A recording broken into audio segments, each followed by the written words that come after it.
Hey guys, this is Sean McGarry coming to you live from Cincinnati, Ohio, home of the music salon where great things happen. Hope everyone's doing awesome out there.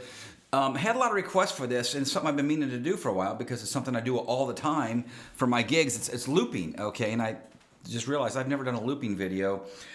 And this is going to be a two-parter. Let me just talk about this real quick. The first part is intro to looping. If you've never looped before, start right here. This is a great video. If you've done some looping, maybe fast forward a little bit, but I'm starting if you're a total beginner and don't know how to loop at all, because a lot of people don't. I'm going to give you some pointers, and then I'm going to get into a little more in depth here with layering, and then I'm going to have a whole nother part to this on my Patreon page. So I'll get to a certain point and stop here, and then we'll finish up on my Patreon page here. But man, let's start with just some basic thoughts and things before we get into this. Now, this is not going to tell you what loopers to get. There's a million videos out there. I'm just going to show you how to use a looper. Now, in my case, I've got, for my lessons I do in here, I've got this little Fender ToneMaster Pro. It's got a built-in looper, okay, and you can do multiple overdubs. I don't know how many seconds you can do, but you can repeat infinitely as far as the overdubs. Now, when I play live, I do have a Digitech Jam Man, which is my favorite looper, because you can just do, I don't know, you can record unlimited amounts of minutes, and then you can save it on an SD card, and I do tons of stuff for my instrumental shows that I do here. But this is the coolest looper, I will say, and again, I'm not getting into this heavily, but usually when you do a loop, you're stuck with whatever pedal or whatever sound you have.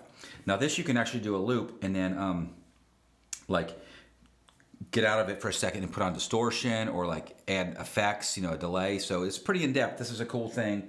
But I don't use it live. I just use it for in here for practicing and stuff. And a looper is the best practice tool you can get. I tell my students you got to get a looper, man. It's like having a bandmate with you at all times. Now the first thing I want to show you is just how to get in and out of a loop. Okay, so this is real basic. So if you're familiar with looping, you might want to fast forward a little bit. But if you're not, you're gonna get a lot out of this. So check it out. You have to tap your foot, and you have to have some decent rhythm, because the looper will pick up any perfection you have. If you're off a little bit, it will pick up on it. And I might even mess up myself here doing this, so go easy on me if I mess up. Here we go. What I want you to do is do something real simple. You can take any chord, but I'm gonna use a G chord. And we're gonna go like this. We're gonna do whole notes. You're gonna go 1, 2, 3, 4, 1, 2, 3, 4. I'm tapping my foot, and I'm getting that pulse going. Now what you're gonna do is you're gonna kick in on the downbeat of the 1, and then out on the downbeat. So you wanna come in like in, 2, 3, 4, out, 2. It's got to be right on. If you're off slightly, you'll hear it. So I might even do one by mistake on purpose. Okay, let's see what happens. Maybe I won't have to do it on purpose. Watch this. So again, 1, 2, 3, 4. 1, 2, 3, 4. In, 2, 3, 4. Out, 2, 3, 4. Okay, it's pretty good. So it's in time. Now that's step 1. You got to get that in time. Now watch. I'm gonna do it out of time on purpose. Watch. 1, 2, 3, 4. Listen. I'll try and mess up even more. Watch. Right. You hear that? So and you probably already experienced that, right? So we've all done it. And sometimes I'm doing gigs, man, and I'll do a big long loop and I get to the end and I miss the kick in. So it happens to everybody, I think, even to the professionals probably out doing it. So what's the next thing we can do? Okay, well, I can't do as much percussive stuff on here. I mean, I can do a little bit, but like some people might start with a percussion thing. I don't know how much we'll get into that today, but I'll do a little bit something like that. So maybe I might start like this. That gives us a pulse, okay? So I can do it better on my acoustic because I'll do like a lot of a tapping and you can kind of pick up the acoustic sound. But just take your strings and mute it. So again, you want a pulse, right? 1, 2, 3, 4, 1, 2, 3, 4. Watch this. 1, 2, 3, 4, 1, 2, 3, 4, 1, 2. So it's kind of like our drummer, right? Now maybe I might do.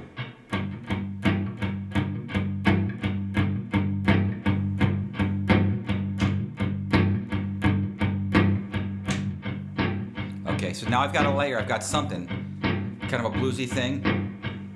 Now we can add simple stuff on it. Now here's the first thing you can do. This is real basic. Let's take a G7, since I started a bluesy thing. So it's a D7 shape up here. We're gonna add one little layer. Watch this. 1, 2, 3, 4.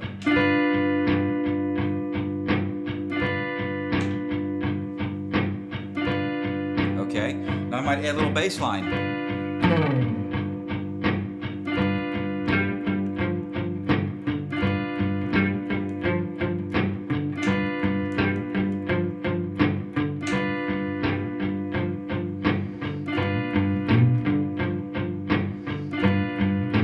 Another little line, watch this.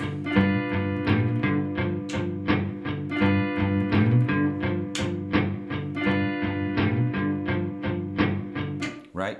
So you're just building these little ideas, right? It could be anything, and this is really such a good way of getting ideas across and practicing. Okay, now let's say I want to practice like some improvising over that. Well, let's pull it back up here, and then practice your soloing. Let's see here.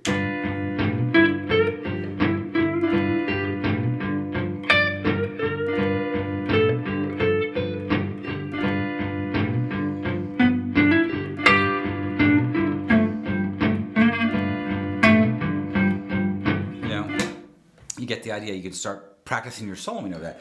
And man, you can do it for basic stuff. Like a lot of times I'll do, here's another cool exercise I'll show you. I'm going to jump all over a little bit here today. So that's how to get started. You can do a little groove like that. You can add a rhythm down. Now, like I said, I'm going to get a lot more in depth here on this part 2 here. So hang with me on that. Here's another thing I like to practice. This is kind of going in a different direction. I like to practice scales and harmonies. So this, again, totally different, but watch this. I'm going to take a scale here. I'm just going to take an A major and go.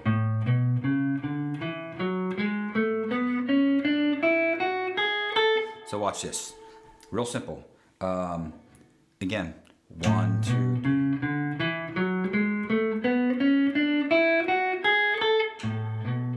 2. Okay. Now, what I do this a lot with my students, is we'll practice harmonies. So I know this is going off in a little bit of a direction, so hang with me here. But I'm going to start on a third of that scale, and I'm going to practice playing harmonies. I'm just trying to show you like ways you can use this, not just for fun, but for actual practical practice. So watch this. I'll play a harmony over this. I'll go.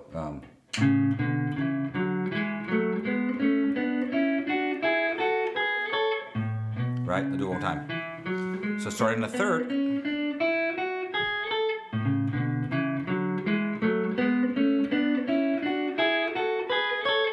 Now this time I'll record it.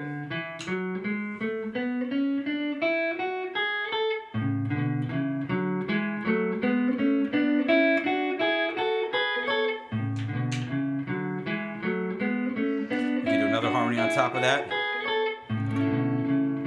So there's lots of cool ways to use a looper, man. I mean, like I said, I use it for gigs, I use it for practicing, for writing. So the looper to me is one of the best pedals invented ever. It is just such a cool thing. So that's kind of 101 what you can do with a looper, how you get into it. Like I said, there's a million videos if you go on YouTube of like what loopers. I'll put a little link in here to the one I use. I don't even make them anymore. It's the Digitech. I don't even have one handy. I've got a bunch of them laying around. It's the Digitech 4-button loop jam man, and to me, it's the best looper man I've used. And I've tried them all. I've bought all kinds of ones. I just got a Boomerang, which is awesome, but I never used it. So I'm actually selling that right now. It's brand new, still in the box, but I was like, I just can't get away from the one I'm used to. So I think that's whatever you start on is what you kind of get used to. Now, this is one of my favorite things to show people, and I'm going to show you the beginning here to get us started. So I'm going to take a real common chord progression, and this is a whole lesson in itself. This is also kind of a multi-lesson here. I'm going to show you how to just take one chord and make a lot of music. So if you know a D major chord, you could actually do the second part of this. If you can't do the loop part. If you don't know any chords, but you know one chord, you can be a great looper, a great soloist, a great rhythm player with one D shape. You don't believe me? Watch this. So I'm going to take the most common chord progression here, which is this.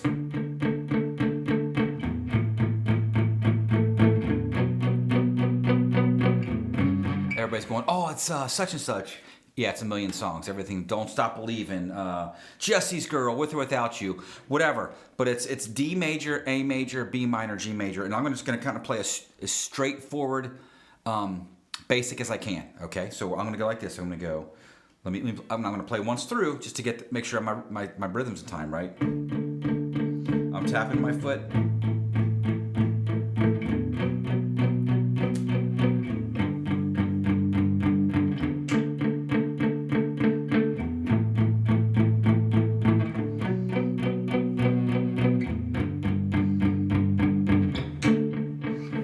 Let's make sure the loop was in time. I think it is. A little off, it's all right.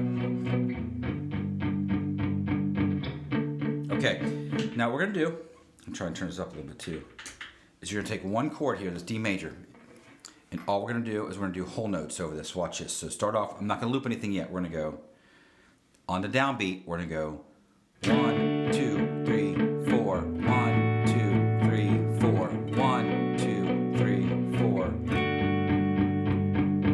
I'm gonna record that in a second.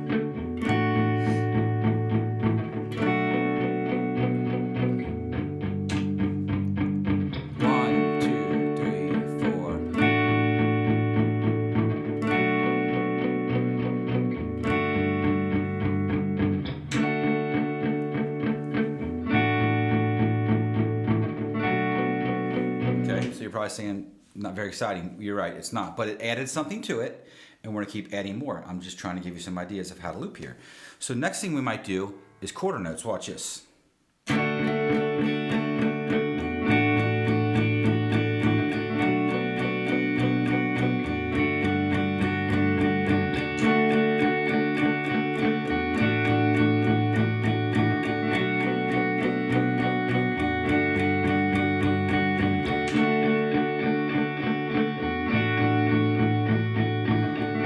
Okay, so little choppy there, but you know, we're adding a little texture to it. Now, what I'm gonna do is go back here and start over. I just wanna show you like what you could do with one chord. I'm gonna add to that. So let me go back and re-record this little loop here. I'm gonna go, oops, sorry.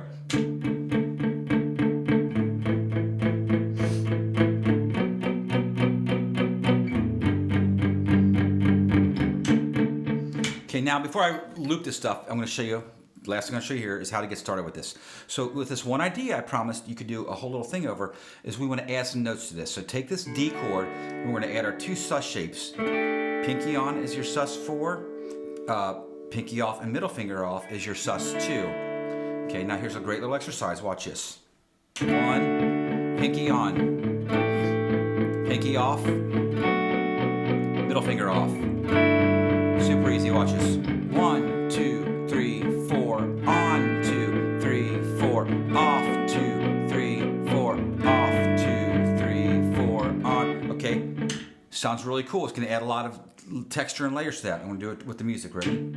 Let it go through once.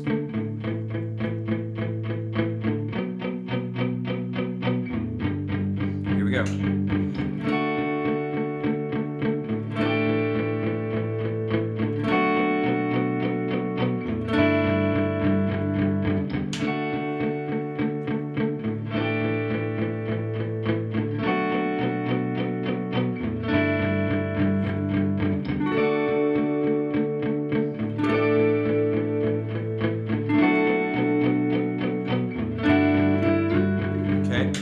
Now, we're going to get deep into this, but I wanted to show you that. So that's a great little way to just start off something you can play a D chord over, like a D shape. You can do it in different keys. D's the best one because you can play that. You got to be careful in certain keys. You can't play that open E string. So D's great because you can play that sus2 like that. Okay, so just do it. Anything in D major. Like I said, we're going to continue this on into our Patreon page lesson, but if you've watched this far, thank you. I'm going to do a bunch of lessons on looping. Like I said, this is not one and done here. Something I do all the time, and I know this was pretty basic, so I'll do some more advanced looping lessons. But hopefully, if you're a beginner, this helped you out. Thank you for watching. If you liked this video, hit the like button and check out my Patreon page. Thanks a bunch.